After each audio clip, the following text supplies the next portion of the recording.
وَلَقَدْ يَسَّرْنَا الْقُرْآنَ لِلذِّكْرِ فَهَلْ مِن مُّدَّكِرٍ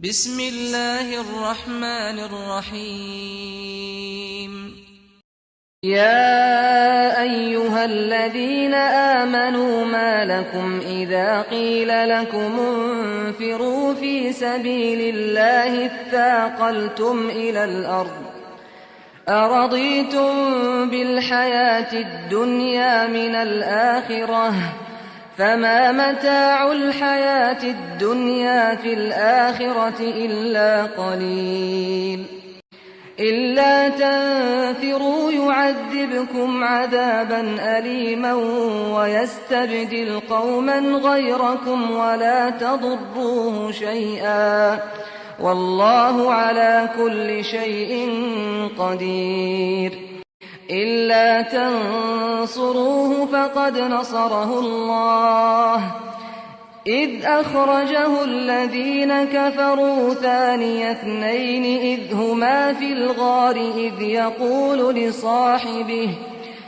يقول لصاحبه لا تحزن إن الله معنا فأنزل الله سكينته عليه وأيده بجنود لم تروها وجعل كلمة الذين كفروا السفلى وكلمة الله هي العليا والله عزيز حكيم انفروا خفافا وثقالا وجاهدوا بأموالكم وأنفسكم في سبيل الله ذلكم خير لكم إن كنتم تعلمون لو كان عرضا قريبا وسفرا قاصدا لاتبعوك ولكن بعدت عليهم الشقة وسيحلفون بالله لو استطعنا لخرجنا معكم يهلكون أنفسهم والله يعلم إنهم لكاذبون۔ اے لوگو، تمہیں کیا ہو گیا جب تمہیں کہا جاتا ہے اللہ کے راستے میں جہاد کرنے کے لیے نکلو تو تم زمین کی طرف باری ہو جاتے ہو؟ کیا تم نے آخرت کے مقابلے میں دنیا کی زندگی کو پسند کر لیا؟ حالانکہ آخرت کے مقابلے میں دنیاوی زندگی کا فائدہ بہت تھوڑا سا ہے۔ شوال 9 ہجری میں جب پورے عرب میں اسلامی قوت کا بول بالا ہو گیا تو اس دور کی سپر پاور رومی حکومت نے اس نئی طاقت کو اپنے لیے خطرہ سمجھنا شروع کر دیا۔ رومی حکومت حال ہی میں ایران کی حکومت کو شکست دے کر دنیا سے اپنی طاقت کا لوہا منوا چکی تھی اور دنیا کی واحد سپریم طاقت بن چکی تھی، جیسے آج کل امریکہ روس کو شکست دے کر واحد کا قوت بن چکا ہے۔ تو جب پورے عرب میں مسلمانوں کی حکومت قائم ہو گئی تو اس سپریم طاقت کو اپنے اقتدار میں یہ مدینے کی نئی حکومت جو تھی خطرہ نظر آنے لگی۔ ادھر سے مدینہ کے منافقین اور یہود اور عیسائی ابو عامر راہب کی وساطت سے کیسے روم سے ساز باز کر رہے تھے۔ انہوں نے کیسے ابو عامر راہب خود روم چلا گیا تاکہ یہ خود عیسائی تھا، تاکہ یہ رومی حکومت جو کہ عیسائی تھی اس کو دعوت دے کہ تم مدینے پر حملہ کرو، ہم وہاں تمہارے ساتھی موجود ہیں۔ اور اس مقصد کے لیے انہوں نے منافقین سے مل کر مسجد زرار بھی بنا ڈالی تھی۔ رسول اللہ صلی اللہ علیہ وآلہ وسلم کو عیسائیوں کی تیاری کی اطلاع مل رہی تھی۔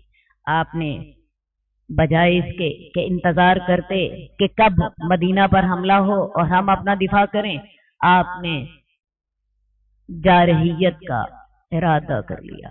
آپ نے شاہ روم سے خود ٹکر لینے کا فیصلہ کر لیا اور جہاد کا اعلان کر دیا اور خلاف معمول سب کو بتا دیا کہ شام جانا ہے اور کیسے روم کا مقابلہ کرنا ہے۔ اتنے طویل سفر اور بڑی جنگی طاقت سے لڑنے سے منافقین تو جی چراتے ہی تھے، بعض مسلمانوں کو بھی مشکل معلوم ہوا۔ اس موقع پر یہ آیات نازل ہوئی ہیں، اے لوگو جو ایمان لائے ہو، تمہیں کیا ہو گیا جب تمہیں کہا جاتا ہے اللہ کے راستے میں جہاد کے لیے نکلو تو تم زمین کی طرف باری ہو جاتے ہو؟ کیا تم آخرت کی زندگی کے مقابلے میں دنیا کی زندگی کو پسند کر چکے ہو؟ تو دنیا کی زندگی آخرت کے مقابلے میں تو بہت تھوڑی سی ہے۔ اگر تم نہ نکلو گے تو اللہ تعالیٰ تمہیں دردناک عذاب دے گا اور ایک قوم تمہارے علاوہ لے آئے گا اور تم اللہ کا کچھ بھی بگاڑ نہ سکو گے، اور اللہ تعالیٰ تو ہر شے پر قادر ہے۔ اگر تم اس کی نبی کی مدد نہ کرو گے تو اللہ تعالیٰ نے اس کی مدد اس وقت کی تھی جب کافروں نے اس کو نکال دیا تھا۔ وہ دو میں سے دوسرا تھا، جب وہ دونوں غار میں تھے، جب وہ اپنے ساتھی سے کہہ رہا تھا غم نہ کرو اللہ ہمارے ساتھ ہے۔ حضرت ابو بکر رضی اللہ تعالیٰ عنہ فرماتے ہیں کہ ہجرت کے وقت غار ثور میں آپ کے ساتھ تھا۔ میں نے غار کے اندر سے کافروں کے پاؤں دیکھے جو ہماری تلاش میں غار تک پہنچ گئے تھے۔ میں نے عرض کیا یا رسول اللہ، اگر ان میں سے کوئی اپنے پاؤں اٹھا کر دیکھے گا تو ہمیں دیکھ لے گا۔ آپ نے فرمایا ان دو آدمیوں کے متعلق تمہارا کیا خیال ہے جن کے ساتھ تیسرا اللہ ہو؟ تو اگر تم میرے نبی کی مدد نہیں کرو گے تو میں اللہ اپنے نبی کی مدد خود کر لوں گا۔ میں نے اس کی مدد اس وقت بھی کی تھی جب وہ دونوں غار میں تھے، اور رسول اللہ صلی اللہ علیہ وسلم حضرت ابو بکر سے کہہ رہے تھے تم بالکل بھی غم نہ کرو اللہ ہمارے ساتھ ہے۔ تو اللہ تعالیٰ نے اس وقت اپنی تسلی ان پر اتاری اور ان کی ایسی لشکروں سے مدد کی جو کہ تم نے نہیں دیکھے تھے۔ یہ لشکر فرشتوں کے بھی تھے، یہ لشکر وہ جالے بھی تھے جو کہ مکڑی نے رسول اللہ صلی اللہ علیہ وسلم کے غار کے اوپر تن دیے تھے، اور جن کو دیکھ کر کفار مکہ پیچھے ہٹ گئے تھے۔ اللہ تعالیٰ کی مدد کی ایک صورت نہیں ہوتی، 1000 صورتیں ہوتی ہیں۔ تو اللہ تعالیٰ نے اپنی تسلی اتاری اور ایسے لشکروں سے مدد کی جو تم نے نہیں دیکھے تھے، اور کافروں کی بات کو نیچا کر دیا، اور اللہ کا کلمہ ہی ہمیشہ سر بلند ہوتا ہے، اور اللہ تعالیٰ زبردست اور حکمت والا ہے۔ کفار کی ساری کوششوں کے باوجود رسول اللہ صلی اللہ علیہ وسلم خیر و عافیت کے ساتھ مدینہ پہنچ گئے۔ تم ہلکے ہو کر نکلو یا بھاری ہو کر نکلو، اپنے مالوں اور جانوں کے ساتھ اللہ کے راستے میں جہاد کرو، تمہارے لیے یہی بہتر ہے اگر تم واقعی علم رکھتے ہو۔ اگر فاصلہ قریب کا ہوتا اور سفر بھی درمیانہ ہوتا تو یہ منافق آپ کی پیروی کر لیتے، لیکن انہیں سفر کی مشقت بہت کٹھن معلوم ہوئی، اور عنقریب یہ منافق اللہ کی قسمیں کھائیں گے اگر ہم طاقت رکھتے تو ہم آپ کے ساتھ ضرور نکلتے۔ یہ اپنے آپ کو ہلاک کر رہے ہیں، اور اللہ جانتا ہے کہ یہ اس اپنے دعوے میں کہ ہم آپ کے ساتھ جہاد کے لیے نکلیں گے جھوٹے ہیں۔ اللہ تعالیٰ آپ کو معاف کرے، آپ نے انہیں کیوں اجازت دی؟ حتیٰ کہ آپ کے لیے وہ لوگ واضح ہو جاتے جنہوں نے سچ کہا اور آپ جھوٹوں کو جان لیتے۔ اب جب یہ جنگ کا آپ نے اعلان کیا اور اللہ تعالیٰ نے جہاد کی ترغیب کے لیے یہ آیات اتار دی، تو مسلمانوں میں سے تو وہ لوگ تھے جو کہ اپنے تن من دھن کے ساتھ آپ کا ساتھ دینے کے لیے تیار ہو گئے۔ حضرت ابو بکر نے اسی موقع پر سارا گھر آپ کے قدموں میں لا کے ڈال دیا، حضرت عمر نے آدھا گھر لا کے ڈال دیا، حضرت عثمان رضی اللہ تعالیٰ عنہ نے 800 اونٹ ساز و سامان سمیت آپ کے سپرد کر دیے۔ اس کے علاوہ سونے کے سکے آپ کی گودی میں لا کر ڈالے، اللہ کے رسول انہیں ہاتھوں سے اچھالتے تھے، اور اطمینان آپ کے چہرے سے اور خوشی آپ کے چہرے سے نظر آتی تھی۔ تو صحابہ نے تو اس طرح کر کے تن من دھن سے آپ کا ساتھ دینا گوارا کیا، لیکن منافق اس وقت جان چرانے لگے۔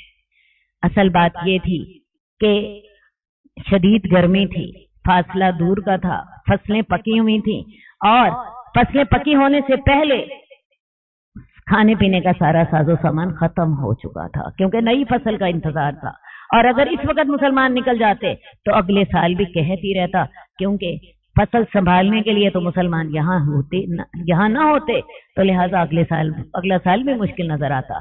ساز و سامان کی اس حد تک تنگی تھی کہ حیرت ہوتی ہے۔ 18 آدمیوں کے لیے ایک اونٹ تھا،